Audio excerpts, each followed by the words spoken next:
perspectiva crítica, que é crítica porque busca não sucumbir à lógica de mercado que está colocada na sociedade hoje. Bom, então, como o tempo é muito curto e eu gostaria de trazer vários elementos, né, a minha fala ela se situa em 3 pontos. Em primeiro lugar, qual é a perspectiva de pluralismo que a gente entende na profissão, né? A partir da construção do projeto ético-político.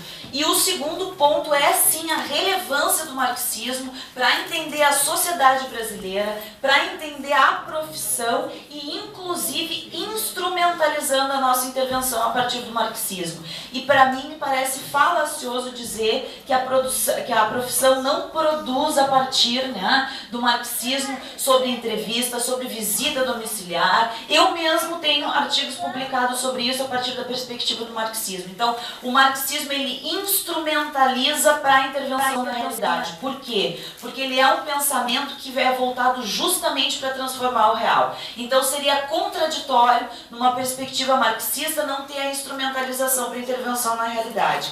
E o terceiro ponto é dizer por que, né, eu entendo que, e a categoria como um todo, né, vem discutindo os retrocessos que a proposta do serviço social clínico traz para o serviço social. Bom, então, em primeiro lugar, eu parto da perspectiva do pluralismo como respeito às diferentes posições e compreensões sobre o serviço social, o que é um princípio da democracia mesmo, né? Só que e que também é demarcado no Código de Ética. Só que daí a gente não pode dissociar também o pluralismo dos demais princípios do Código de Ética, né? E daí falamos de democracia, de cidadania, da construção de uma nova ordem societária, né? Enfim, tá? Mas, ao mesmo tempo, o pluralismo ele não pode ser confundido com o ecletismo, como o colega Arno trouxe, embora eu entenda que sim, é ecletismo, a articulação da teoria da complexidade com o marxismo, né? Mas, enfim, daí a gente pode debater depois, né? E também o pluralismo não pode significar um suposto mito da neutralidade ou como se tivesse ideias homogêneas. A sociedade ela é feita de ideias diferentes. Vivemos numa sociedade de classe. Isso é um dado inegável, né? Por mais que no campo das ideias a gente possa querer mascarar, né, a realidade como ela é.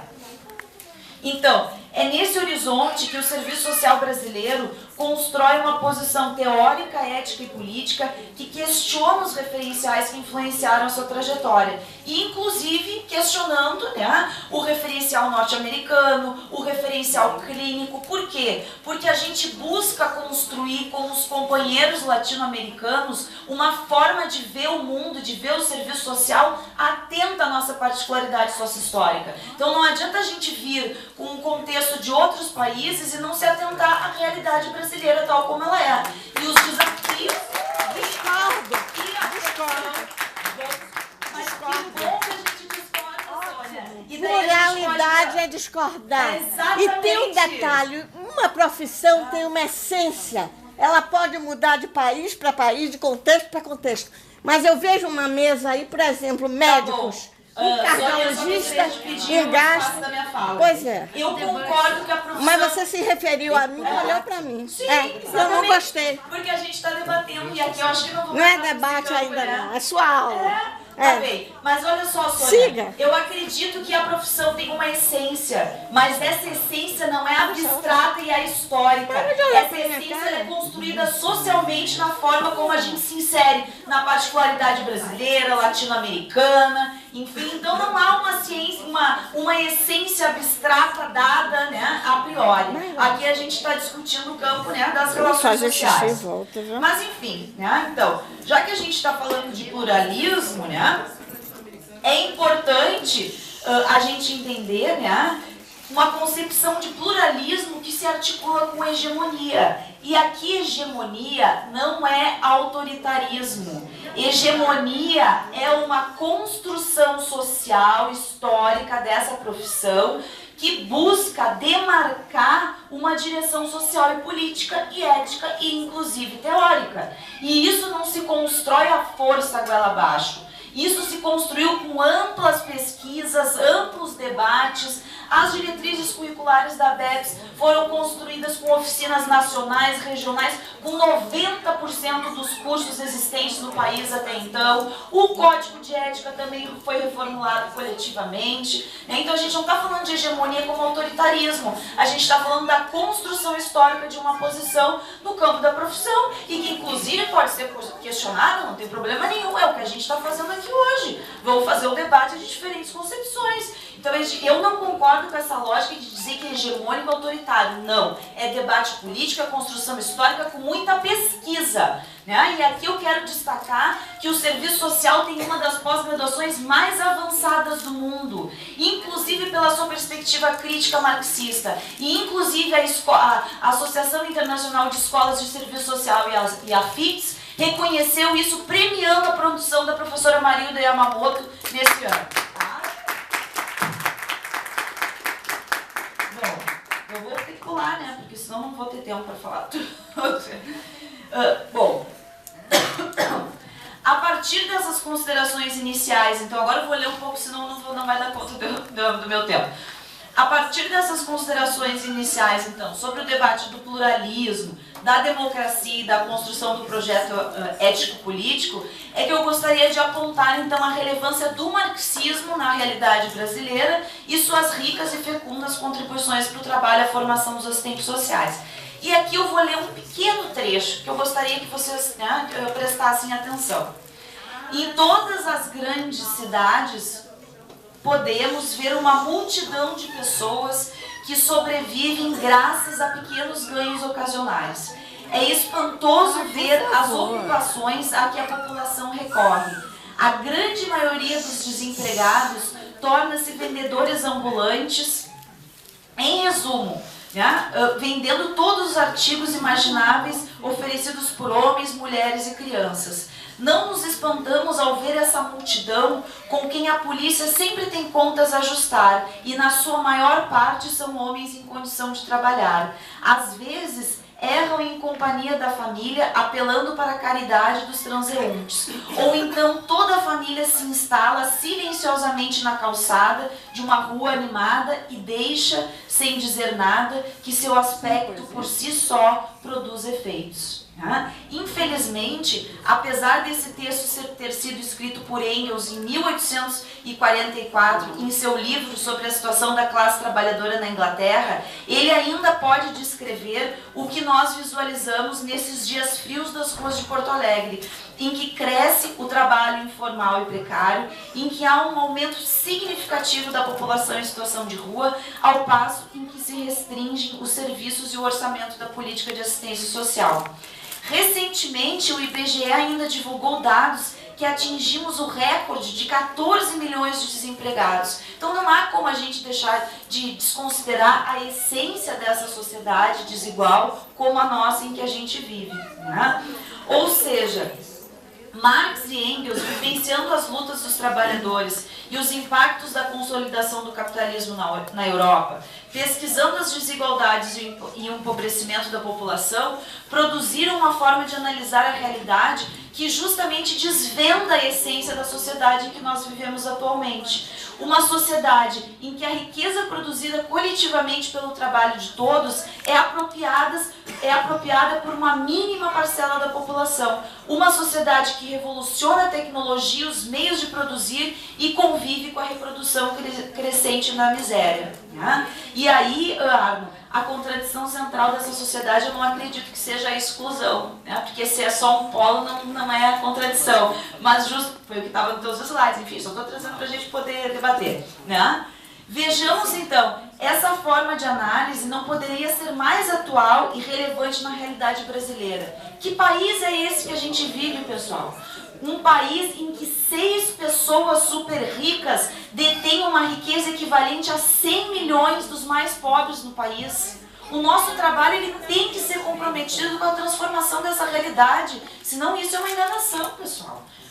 Tá? E além disso, né, a gente vive numa sociedade em que nos últimos 2 anos, por conta do golpe, da crise econômica, dessas medidas regressivas, 50 milhões de brasileiros vivem na linha da pobreza. Né? Então eu quero chamar a atenção para que realidade brasileira é essa que a gente está, né, falando. Né? Então, o marxismo e o pensamento dialético crítico possibilitam uma forma de analisar a realidade que justamente considera a história e o movimento, né? Que busca superar as aparências e que tem, né, a centralidade justamente da lógica da totalidade. E o que é a totalidade? Não é privilegiar um aspecto em detrimento de outro, é justamente considerar as múltiplas determinações, e aí não há nenhuma dissociação em relação à dimensão subjetiva. Só que a gente entende que essa subjetividade ela é construída socialmente e que a gente não pode separar a dimensão social, política, econômica, histórica, né? A totalidade é justamente essa perspectiva abrangente. E uma das grandes contribuições, então, do marxismo para o serviço social é justamente a compreensão da questão social como objeto de trabalho. Tá?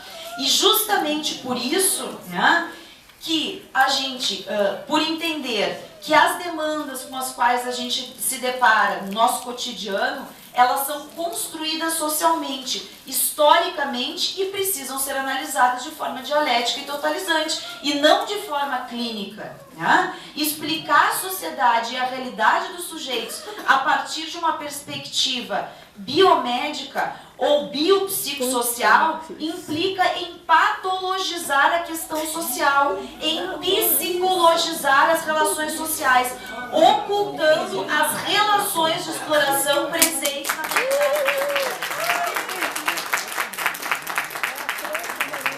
Em direção distinta, né, nosso trabalho precisa ser guiado cotidianamente por um claro compromisso ético, político, teórico e metodológico.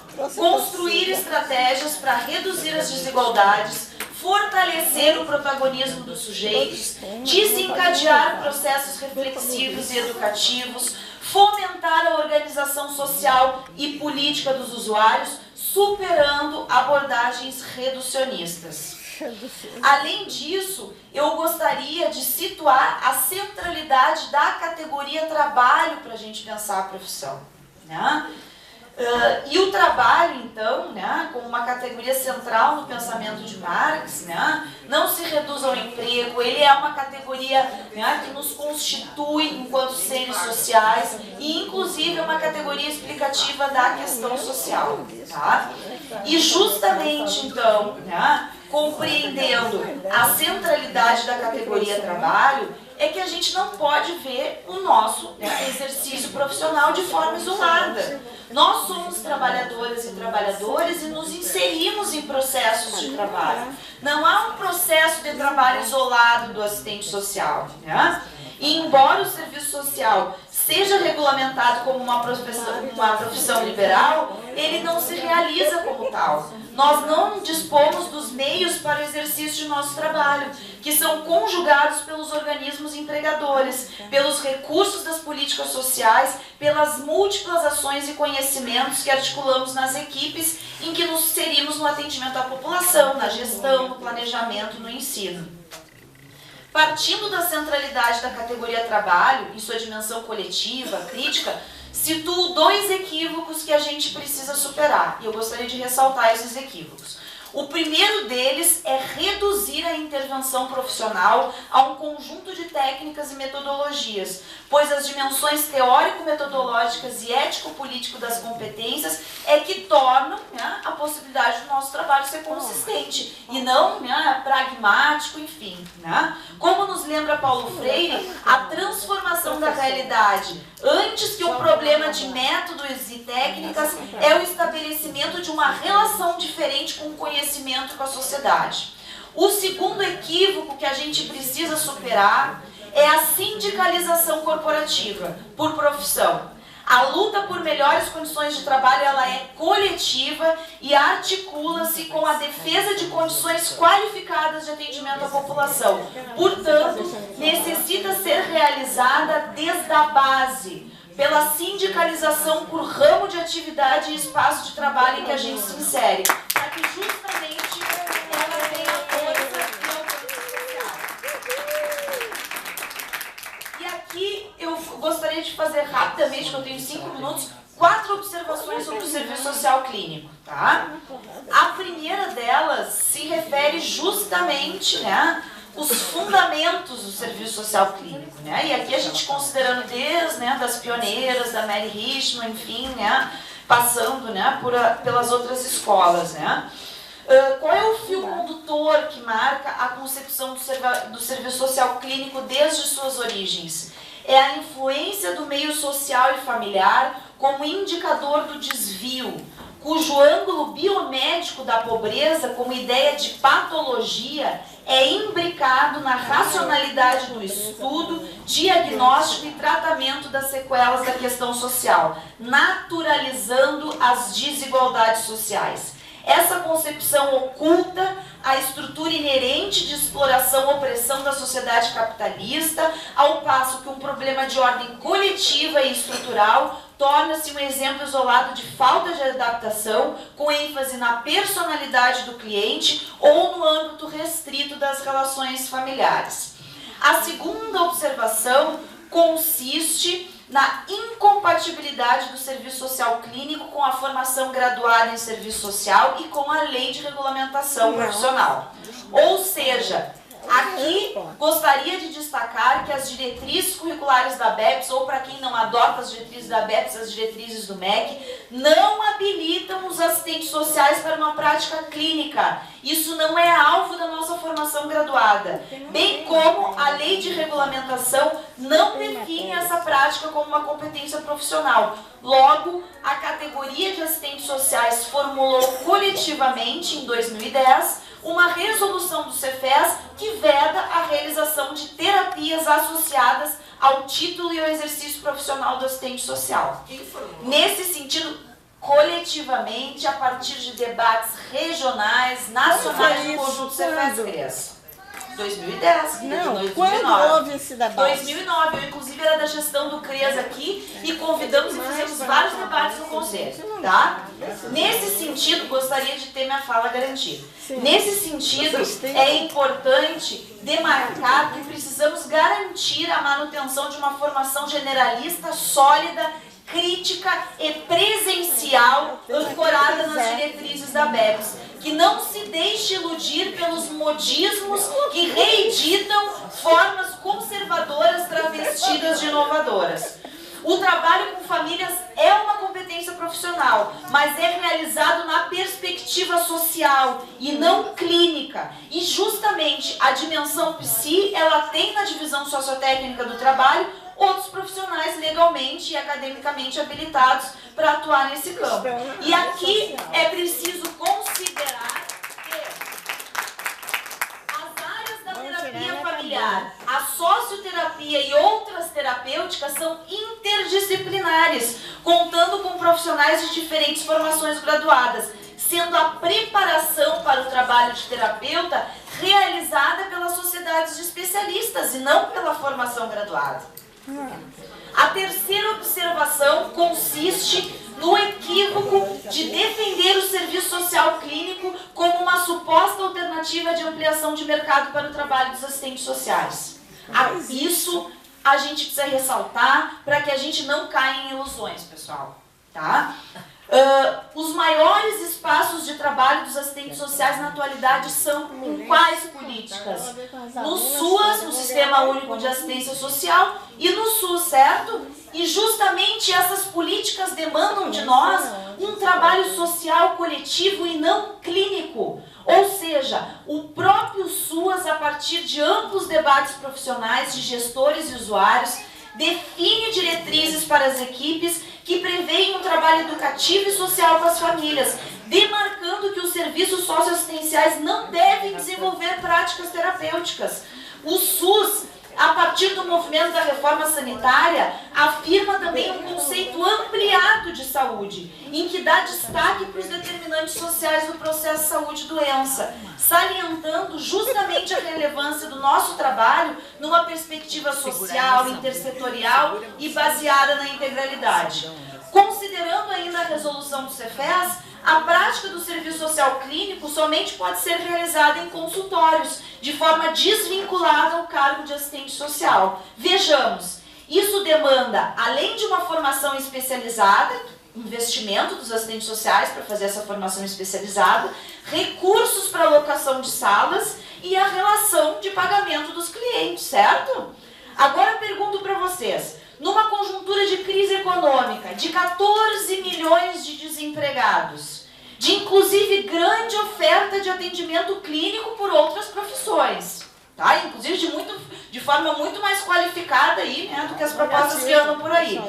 Qual a viabilidade de isso se constituir em uma alternativa de trabalho para os assistentes sociais? Vejamos, hoje o conveniamento de um atendimento clínico com planos de saúde remunera em torno do valor de R$15 por consulta para os psicólogos. É esse campo que o serviço social clínico quer disputar? Enfim, eu acho que essa é uma questão a ser feita. A quarta e última observação consiste em justamente demarcar o profundo descompasso e retrocesso que representa as propostas do serviço social clínico. No momento político e econômico que vivemos hoje na sociedade brasileira, mais do que nunca precisamos atuar no fortalecimento do projeto ético-político crítico, construir com a população usuária um trabalho coletivo, educativo, criativo e não clínico. Portanto, essa proposta representa um claro retrocesso. Ela desconsidera as demandas da realidade brasileira e os avanços conquistados pela profissão. Muito obrigada.